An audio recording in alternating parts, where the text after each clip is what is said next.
Ji good morning students. Beta today I am going to start unit 3 of class 11th laws of motion. Beta so first topic अपना की है रजे from the laws of motion force.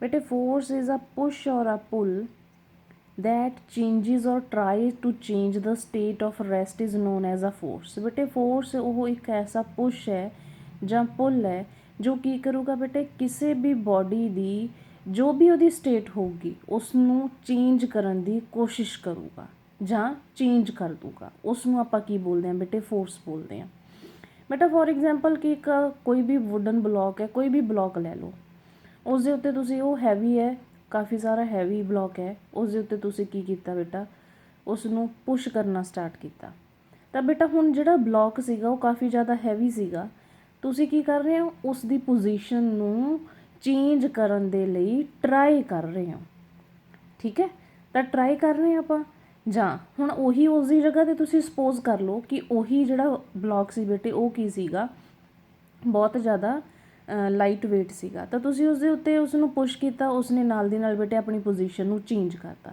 ਤਾਂ ਕਿਹੜੀ ਚੀਜ਼ responsible ਸੀ ਬੇਟੇ ਉਸ ਦੀ position ਨੂੰ change ਕਰਨ ਲਈ ਜਾਂ ਟਰਾਈ ਕਰਦਾ ਹੈ ਕਿ ਉਸਦੀ ਪੋਜੀਸ਼ਨ ਚੇਂਜ ਹੋ ਜਾਏ ਉਹ ਹੁੰਦੀ ਹੈ ਰਾਜੇ ਫੋਰਸ ਨੈਕਸਟ ਇਜ਼ ਅ ਬੇਟਾ ਇਨਰਸ਼ੀਆ it is a property of a body by virtue of which it cannot change its state of rest or motion by itself ਬੇਟੇ ਇਨਰਸ਼ੀਆ ਸਿੰਪਲ ਜੀ ਚੀਜ਼ ਹੈ ਬੇਟੇ ਕਿ ਕੋਈ ਵੀ ਬੋਡੀ ਉਸ ਦੇ ਵਿੱਚ ਆਪਣੇ ਆਪ ਦੇ ਵਿੱਚ ਬੇਟੇ ਇੰਨੀ ਕੁ ਕਪੈਸਿਟੀ ਨਹੀਂ ਹੁੰਦੀ ਕਿ ਉਹ ਆਪਣੀ ਪੋਜੀਸ਼ਨ ਆਪਣੇ ਆਪ ਚੇਂਜ ਕਰ ਸਕੇ ਫੋਰ ਐਗਜ਼ਾਮਪਲ ਬੇਟੇ ਅਗਰ ਕੋਈ ਵੀ ਸਪੋਜ਼ ਕਰ ਲਓ ਕਾਰ ਹੈ ਰਾਜੇ ਕਾਰ ਹੈ ਮੂਵ ਕਰ ਰਹੀ ਹੈ ਉਸ ਨੂੰ ਅਗਰ ਤੁਸੀਂ ਸਟਾਪ ਕਰਵਾਉਣਾ ਤਾਂ ਤੁਹਾਨੂੰ ਕੀ ਕਰਨਾ ਪਊਗਾ ਬ੍ਰੇਕਸ ਨੂੰ ਅਪਲਾਈ ਕਰਨਾ ਪਊਗਾ ਤਾਂ ਉਸ ਦੇ ਕੋਲ ਆਪਣੀ ਕੈਪੈਸਿਟੀ ਤਾਂ ਨਹੀਂ ਹੈ ਕਿ ਉਹ ਆਪਣੇ ਆਪ ਉਸ ਨੂੰ ਸਟਾਪ ਕਰ ਲੇ ਤਾਂ ਉਸ ਨੂੰ ਕੀ ਬੋਲਦੇ ਨੇ ਬੇਟੇ ਇਨਰਸ਼ੀਆ ਬੋਲਦੇ ਨੇ ਇਨਕੈਪੇਬਿਲਿਟੀ ਹੁੰਦੀ ਹੈ ਕਿਸੇ ਵੀ ਬੋਡੀ ਦੀ ਕਿ ਉਹ ਆਪਣੇ ਸਟੇਟ ਆਫ ਰੈਸਟ ਜਾਂ ਮੋਸ਼ਨ ਨੂੰ ਆਪਣੇ ਆਪ ਚੇਂਜ ਨਹੀਂ ਕਰ ਸਕਦੀ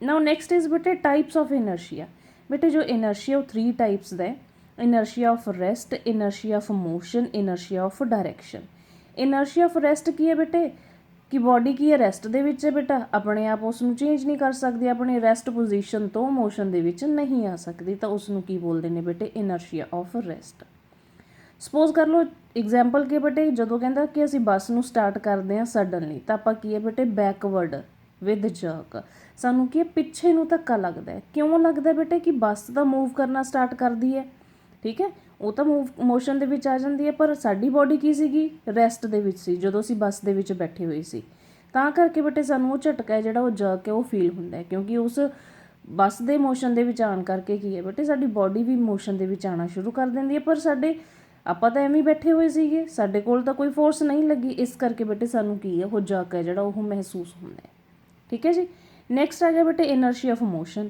ਕਿ ਹੁਣ ਇੱਥੇ ਕੀ ਹੈ ਬੇਟੇ ਅਗਰ ਕੋਈ ਬੋਡੀ ਕੀ ਹੈ ਬੇਟਾ ਮੋਸ਼ਨ ਦੇ ਵਿੱਚ ਹੈ ਤਾਂ ਆਪਣੇ ਆਪ ਕੀ ਹੈ ਰੈਸਟ ਦੇ ਵਿੱਚ ਨਹੀਂ ਆ ਸਕਦੀ ਉਹ ਆਪਣੀ ਮੋਸ਼ਨ ਦੇ ਵਿੱਚ ਹੀ ਰਹੂਗੀ ਹੁਣ ਨੈਕਸਟ ਐਗਜ਼ਾਮਪਲ ਕੀ ਹੈ ਬੇਟੇ ਕਿ ਅਗਰ ਬੱਸ ਸਡਨਲੀ ਸਟਾਪ ਕਰ ਜੂਗੀ ਤਾਂ ਕੀ ਹੈ ਉਦੋਂ ਕੀ ਆਊਗਾ ਬੇਟੇ ਸਾਨੂੰ ਫਾਰਵਰਡ ਜਰਕ ਆਊਗਾ ਜਦੋਂ ਬੱਸ ਨੇ ਸਡਨਲੀ ਬੇਟੇ ਬ੍ਰੇਕ ਲਗਾਤੇ ਤਾਂ ਆਪਾਂ ਨੂੰ ਅੱਗੇ ਵੱਲ ਨੂੰ ਬੇਟਾ ਜੋ ਜਰਕ ਹੈ ਇੱਕ ਧੱਕਾ ਹੈ ਉਹ ਮਹਿਸੂਸ ਹੁੰਦਾ ਹੈ ਉਹ ਕਿਉਂ ਹੁੰਦਾ ਬੇਟੇ ਇਨਰਸ਼ੀਆ ਆਫ ਮੋਸ਼ਨ ਕਰਕੇ ਹੁੰਦਾ ਹੈ ਠੀਕ ਹੈ ਮੋਸ਼ਨ ਦੇ ਵਿੱਚ ਸੀ ਉਸ ਤੋਂ ਬਾਅਦ ਰੈਸਟ ਦੇ ਵਿੱਚ ਆ ਰਹੀ ਸੀ ਬੱਸ ਥਰਡ ਕੀ ਹੈ ਜੋ ਇਨਰਸ਼ੀਆ ਆਫ ਡਾਇਰੈਕਸ਼ਨ ਹੈ ਇਨਰਸ਼ੀਆ ਆਫ ਡਾਇਰੈਕਸ਼ਨ ਹੈ ਬੇਟੇ ਕੋਈ ਵੀ ਬੋਡੀ ਕੋਈ ਵੀ ਆਬਜੈਕਟ ਹੈ ਉਹ ਆਪਣੇ ਆਪ ਆਪਣੀ ਡਾਇਰੈਕਸ਼ਨ ਨੂੰ ਚੇਂਜ ਨਹੀਂ ਕਰ ਸਕਦਾ ਉਸ ਨੂੰ ਆਪਾਂ ਕੀ ਬੋਲਦੇ ਹਾਂ ਬੇਟੇ ਇਨਰਸ਼ੀਆ ਆਫ ਡਾਇਰੈਕਸ਼ਨ ਬੋਲਦੇ ਹਾਂ ਹੁਣ an umbrella protect us from rain ਬੇਟੇ ਹੁਣ ਸਪੋਜ਼ ਕਰ ਲਓ ਬਾਰਿਸ਼ ਹੋ ਰਹੀ ਹੈ ਹੁਣ ਆਪਾਂ ਅੰਬਰੇਲਾ ਨੂੰ ਆਪਣੇ ਹੈਂਡ ਦੇ ਵਿੱਚ ਫੜਿਆ ਹੋਇਆ ਤਾਂ ਆਪਣੀ ਅੰਬਰੇਲਾ ਬੇਟੇ according to rain the direction ਦੇ ਅਕੋਰਡਿੰਗਲੀ ਚੇਂਜ ਤਾਂ ਨਹੀਂ ਕਰਦੀ ਆਪਣੀ ਡਾਇਰੈਕਸ਼ਨ ਨੂੰ ਆਪਾਂ ਬੇਟੇ ਆਪਣੇ ਹੈਂਡ ਦੇ ਨਾਲ ਉਸ ਨੂੰ ਫੋਰਸ ਪ੍ਰੋਵਾਈਡ ਕਰਾਂਗੇ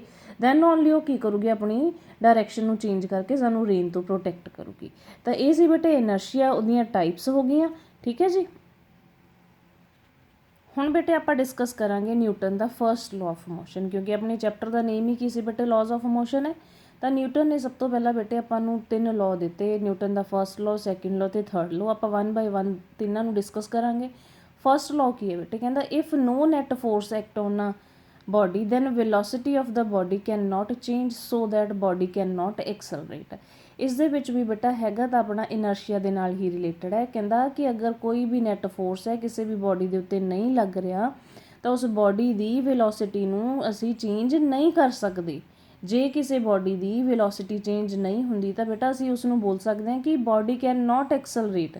ਕਿਉਂ? ਕਿਉਂਕਿ ਅਗਰ ਬੇਟਾ ਐਕਸਲਰੇਸ਼ਨ ਦਾ ਫਾਰਮੂਲਾ ਦੇਖੀਏ ਤਾਂ ਐਕਸਲਰੇਸ਼ਨ ਕੀ ਹੁੰਦਾ ਰਾਜੇ? Change in velocity by time taken. ਅਗਰ ਵੈਲੋਸਿਟੀ ਨਹੀਂ ਚੇਂਜ ਹੋ ਰਹੀ ਤਾਂ ਬੋਡੀ ਐਕਸਲਰੇਟ ਨਹੀਂ ਕਰੂਗੀ। ਤਾਂ ਇਹੀ ਸਾਡਾ ਕੀ ਹੈ ਰਾਜੇ? ਫਸਟ ਲਾਅ ਹੈ।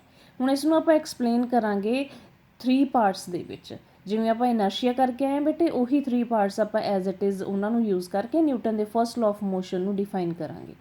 ਫਸਟ ਕੀ ਹੈ ਬੇਟੇ? ਕਹਿੰਦਾ ਕਿ ਵਿਦਾਊਟ ਐਕਸਟਰਨਲ ਫੋਰਸ ਹੈ, ਅਗਰ ਬੋਡੀ ਬੇਟੇ ਰੈਸਟ ਦੇ ਵਿੱਚ ਹੈ ਤਾਂ ਕੰਟੀਨਿਊ ਕਰੂਗੀ ਰੈਸਟ ਦੇ ਵਿੱਚ। ਇਹੀ ਆਪਾਂ ਗੱਲ ਕਰਕੇ ਆਏ ਹਾਂ ਬੇਟੇ ਫਸਟ ਲਾਅ ਦੇ ਵਿੱਚ ਵੀ, ਕਿ ਜਿੰਨਾ ਤੱਕ ਕੋਈ ਐਕਸਟਰਨਲ ਫੋਰਸ ਨਹੀਂ ਲੱਗਦਾ ਤਾਂ ਉਹ ਬੋਡੀ ਦੀ ਵੈਲੋਸਿਟੀ ਚੇਂਜ ਨਹੀਂ ਕਰ ਸਕਦੇ।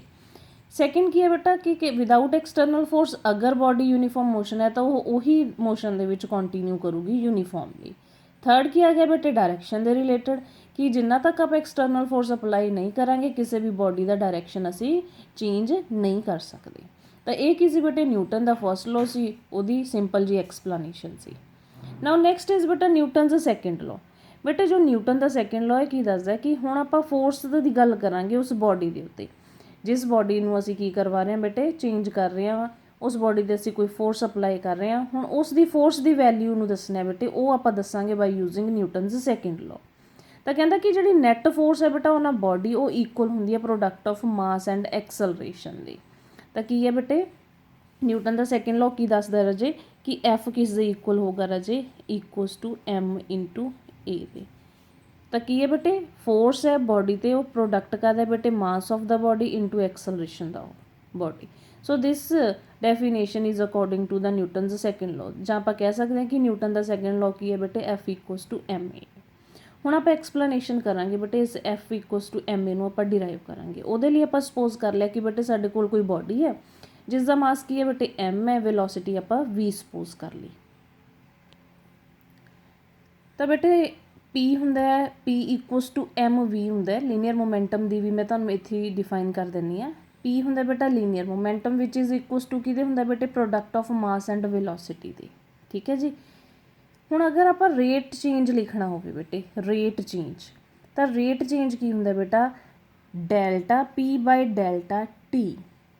ਬੇਟਾ ਦਿਸ ਟਰਾਇੰਗਲ ਹੈ ਨਾ, ਜਿਹੜਾ ਛੋਟੀ ਵਾਲੀ ਸਮਾਲ ਟਰਾਇੰਗਲ ਹੈ, ਇਸ ਨੂੰ ਬੋਲਦੇ ਨੇ ਬੇਟੇ ਡੈਲਟਾ। ਇਹਦਾ ਕੀ ਮਤਲਬ ਹੁੰਦਾ? ਸਮਾਲ ਚੇਂਜ, ਕਿਸੇ ਵੀ ਵੈਲਿਊ ਦੇ ਵਿੱਚ ਚੇਂਜ ਆਉਣਾ। ਫੋਰ ਐਗਜ਼ਾਮਪਲ ਬੇਟੇ ਸਪੋਜ਼ ਕਰ ਲਓ ਕਿਸੇ ਵੀ ਚੀਜ਼ ਦੀ ਵੈਲਿਊ ਪਹਿਲਾਂ 4 ਸੀਗੀ, ਉਸ ਤੋਂ ਬਾਅਦ ਕੀ ਆ ਗਈ ਬੇਟਾ? 6 ਆ ਗਈ। ਤਾਂ ਹੁਣ 6 - 4 ਇਕੁਅਲਸ ਟੂ 2, ਉਹਦੇ ਵਿੱਚ ਕੀ ਆਇਆ? ਚੇਂਜ ਆਇਆ ਨਾ ਬੇਟੇ। ਤਾਂ ਬੇਟਾ ਜਦੋਂ ਅਸੀਂ ਫਿਜ਼ਿਕਸ ਦੇ ਵਿੱਚ ਡੀਲ ਕਰਦੇ ਹਾਂ ਨਾ ਤਾਂ ਸਮਾਲ ਚੇਂਜ ਨੂੰ ਬੇਟੇ ਸਮਾਲ ਟਰਾਇੰਗਲ ਦੇ ਨਾਲ ਆਪਾਂ ਕੀ ਕਰਦੇ ਹਾਂ? ਇਸ ਨੂੰ ਡਿਨੋਟ ਕਰਦੇ ਹਾਂ। ਇੱਕ ਚੀਜ਼ ਹੋਰ ਬੇਟੇ ਇੱਥੇ ਐਰੋਜ਼ ਲਗਾਏ ਹੋਏ ਨੇ। ਇਹ ਐਰੋ ਦਾ ਮਤਲਬ ਕੀ ਹੈ ਕਿ P ਹੈ ਨਾ ਬੇਟੇ ਜਿਹੜੀ ਉਹ ਵੈਕਟਰ ਕੁਆਂਟਿਟੀ ਹੈ। ਇਸ ਐਰੋ ਦਾ ਕੀ ਮਤਲਬ ਹੈ? Vector quantity. ਵੈਕਟਰ ਕੁਆਂਟਿਟੀ ਬੇਟਾ ਉਹ ਕੁਆਂਟਿਟੀ ਹੁੰਦੀ ਹੈ which having both magnitude as well as a direction. ਬੇਟੇ ਇਹ ਇੱਕ ਐਸੀ ਕੁਆਂਟਿਟੀ ਹੈ ਜਿਸ ਦੀ ਡਾਇਰੈਕਸ਼ਨ ਵੀ ਹੁੰਦੀ ਹੈ ਔਰ ਉਸ ਦਾ ਮੈਗਨੀਟਿਊਡ ਵੀ ਹੁੰਦਾ ਹੈ। ਤਾਂ ਆਪਾਂ ਲਿਖ ਲਿਆ ਕਿ ਸਮਾਲ ਚੇਂਜ ਹੈ ਜਿਹੜਾ ਸਾਡੇ ਕੋਲ ਇਹ ਹੈ। ਬੇਟਾ ਇੱਕ ਹੋਰ ਸਾਡੇ ਕੋਲ ਅਕੋਰਡਿੰਗ ਟੂ ਨਿਊਟਨ ਦਾ ਸੈਕਿੰਡ ਲਾਅ, ਨਿਊਟਨ ਦਾ ਸੈਕਿੰਡ ਲਾਅ ਸਾਨੂੰ ਕੀ ਦੱਸਦਾ ਹੈ? ਕਹਿੰਦਾ ਕਿ ਜਿਹੜੀ ਫੋਰਸ ਹੈ ਨਾ ਉਹ ਪ੍ਰਪੋਰਸ਼ਨਲ ਹੁੰਦੀ ਹੈ ਰੇਟ ਚੇਂਜ ਆਫ ਮੋਮੈਂਟਮ ਦੀ। ਤਾਂ ਆਪਾਂ ਰੇਟ ਚੇਂਜ ਕੱਢ ਲਿਆ ਸੀ ਬੇਟੇ, ਫੋਰਸ ਆ ਗਈ, ਪ੍ਰਪੋਰਸ਼ਨਲ ਆ ਗਿਆ। ਹੁਣ ਇਸ ਪ੍ਰਪੋਰਸ਼ਨਲ ਨੂੰ ਹਟਾ ਕੇ ਬੇਟੇ ਆਪਾਂ ਕੌਨਸਟੈਂਟ ਲਗਾਉਂਦੇ ਹਾਂ। ਉਹ ਕੌਨਸਟੈਂਟ ਆਪਾਂ ਕੀ ਲਗਾ ਲਿਆ? K ਲਗਾ ਲਿਆ। Where K is a constant. ਕਿਉਂ ਲਗਾ ਲਿਆ ਬੇਟੇ? ਇਸ ਚੀਜ਼ ਨੂੰ ਸੋਲਵ ਨਹੀਂ ਆਪਾਂ ਕਰ ਸਕਦੇ। ਇਸ ਨੂੰ ਸੋਲਵ ਕਰਨ ਲਈ ਆਪਾਂ ਆਲਵੇਜ਼ ਇੱਕ ਕੌਨਸਟੈਂਟ ਲੈਂਦੇ ਹਾਂ। ਕੁਛ ਐਸੇ ਕੌਨਸਟੈਂਟ ਹੁੰਦੇ ਨੇ ਬੇਟੇ ਜਿਹੜੇ ਯੂਨੀਵਰਸਲ ਹੁੰਦੇ ਨੇ, ਕੁਛ ਐਸੇ ਕੌਨਸਟੈਂਟ ਹੁੰਦੇ ਨੇ ਜਿਨ੍ਹਾਂ ਦੀਆਂ ਵੈਲਿਊਜ਼ ਜਿਹੜੀਆਂ ਨੇ ਉਹ ਵੇਰੀ ਕਰ ਸਕਦੇ ਨੇ ਅਕੋਰਡਿੰਗ ਟੂ ਕੰਡੀਸ਼ਨ। ਤਾਂ ਆਪਾਂ ਇੱਥੇ K ਕੀ ਲੈ ਲਿਆ ਬੇਟੇ? ਕੌਨਸਟੈਂਟ ਲੈ ਲਿਆ। ਉਸ ਤੋਂ ਬਾਅਦ ਬੇਟਾ ਜਿਹੜਾ ਇਹ ਡੈਲਟਾ ਹੈ ਨਾ, ਇਸ ਨੂੰ ਵੀ ਆਪਾਂ ਸੋਲਵ ਨਹੀਂ ਕਰ ਸਕਦੇ। ਇਸ ਨੂੰ ਸੋਲਵ ਕਰਨ ਦੇ ਲਈ ਆਪਾਂ ਨੂੰ ਕੀ ਕਰਨਾ ਪੈਂਦਾ? ਲਿਮਿਟ ਲੈਣੀ ਪੈਂਦੀ ਹੈ ਰਾਜੇ, ਜੋ ਤੁਹਾਡਾ ਮੈਥਸ ਦਾ ਕਨਸੈਪਟ ਹੈ। ਜਦੋਂ ਆਪਾਂ ਲਿਮਿਟ ਲਵਾਂਗੇ, ਆਪਾਂ ਲਿਆ ਕਿ taking limit delta T approaches to 0। ਆਪਾਂ ਜੋ ਵੀ ਸਾਡਾ ਟਾਈਮ ਸੀ ਉਹਦੇ ਵਿਦ ਰਿਸਪੈਕਟ ਟੂ ਲੈਂਦੇ ਹਾਂ। ਤਾਂ ਬੇਟੇ ਜਦੋਂ ਤੁਸੀਂ ਲਿਮਿਟ ਲਓਗੇ ਇਸ ਦੇ ਅੱਗੇ, ਤਾਂ ਜਿਹੜਾ ਆਹ ਡੈਲਟਾ ਨਾ ਬੇਟੇ ਉਹ ਕਨਵਰਟ ਕਾਹਦੇ ਵਿੱਚ ਹੋ ਜਾਂਦਾ? D ਦੇ ਵਿੱਚ ਕਨਵਰਟ ਹੋ ਜਾਂਦਾ। ਬੇਟੇ ਇਹ ਮੈਥਮੈਟੀਕਲ ਕਨਸੈਪਟ ਹੈ। ਠੀਕ ਹੈ ਜੀ। ਕਿ ਜੇ ਇਹ ਡੈਲਟਾ ਨਾ ਬੇਟੇ, ਡੈਲਟਾ ਨੂੰ ਅਸੀਂ ਕੀ ਕਰਨਾ? ਚੇਂਜ ਕਰਨਾ ਹੈ D ਦੇ ਵਿੱਚ। ਜੇ ਸੋਲਵ ਕਰਨਾ ਹੈ ਉਸਨੂੰ ਸੋਲਵ ਕਰਨ ਲਈ D ਦੇ ਵਿੱਚ ਚੇਂਜ ਕਰਨਾ ਪਊਗਾ। ਤਾਂ ਉਹਦੇ ਲਈ ਸਾਨੂੰ ਕੀ ਲੈਣਾ ਪਊਗਾ ਬੇਟੇ? ਡੈਲਟਾ T ਨੂੰ ਅਪਰੋਚਿਸ ਟੂ 0। ਬੇਟੇ ਡੈਲਟਾ ਟੀ ਹੈ, ਆ ਐਰੋ ਫਿਰ ਆ ਜ਼ੀਰੋ, ਇਸ ਨੂੰ ਕਿਵੇਂ ਬੋਲਦੇ ਨੇ, ਡੈਲਟਾ ਟੀ ਅਪਰੋਚਿਸ ਟੂ ਜ਼ੀਰੋ। ਠੀਕ ਹੈ ਜੀ, ਤਾਂ ਇਹ ਕਿਹਦੇ 'ਚ ਕਨਵਰਟ ਹੋ ਗਿਆ ਬੇਟੇ, ਡੀ ਦੇ ਵਿੱਚ ਕਨਵਰਟ ਹੋ ਗਿਆ।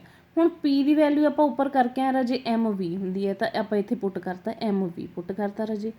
ਐਮ ਕੀ ਹੁੰਦਾ ਬੇਟੇ, ਆਲਵੇਜ਼ ਕੌਨਸਟੈਂਟ ਹੁੰਦਾ, ਤਾਂ ਕਰਕੇ ਇਸ ਨੂੰ ਆਪਾਂ ਬਾਹਰ ਲੈ ਲਿਆ, ਤਾਂ ਇੱਥੇ ਕੀ ਆ ਗਿਆ, D V by D T ਆ ਗਿਆ। ਠੀਕ ਹੈ ਜੀ, ਹੁਣ ਬੇਟੇ ਆ ਕੀ ਹੈ, D V by D T ਕੀ ਹੈ, rate change of velocity with respect to time, ਉਹ ਕੀ ਹੁੰਦਾ ਸਾਡਾ, ਐਕਸਲਰੇਸ਼ਨ ਹੁੰਦਾ, ਤਾਂ ਇੱਥੇ ਕੀ ਆਪਾਂ ਕਰਤਾ ਐਕਸਲਰੇਸ਼ਨ ਆ ਗਿਆ ਰਾਜੇ। ਹੁਣ ਆਪਾਂ ਅੱਗੇ ਕਿਹਾ ਕਿ ਪੁੱਟ ਕਰ ਦਿਓ ਕੇ ਨੂੰ ਬੇਟਾ 1, ਜਦੋਂ 1 ਪੁੱਟ ਕੀਤਾ ਤਾਂ ਤੁਹਾਡੇ ਕੋਲ ਕੀ ਆ ਗਿਆ ਬੇਟੇ, ਐਫ ਇਕੁਅਲਸ ਟੂ ਐਮ ਏ ਆ ਗਿਆ। ਤਾਂ ਇਹੀ ਕੀ ਸੀ ਬੇਟੇ ਤੁਹਾਡਾ ਨਿਊਟਨ ਦਾ ਸੈਕਿੰਡ ਲਾਅ ਸੀਗਾ। ਤਾਂ ਅੱਜ ਲਈ ਬੇਟੇ ਇਸ ਲੈਕਚਰ ਦੇ ਵਿੱਚ ਆਪਾਂ ਇੰਨਾ ਹੀ ਕਰਾਂਗੇ। ਅਗਲੇ ਲੈਕਚਰ ਦੇ ਵਿੱਚ ਆਪਾਂ ਨਿਊਟਨ ਦੇ third law, conservation of linear momentum ਬਾਰੇ ਡਿਸਕਸ ਕਰਾਂਗੇ।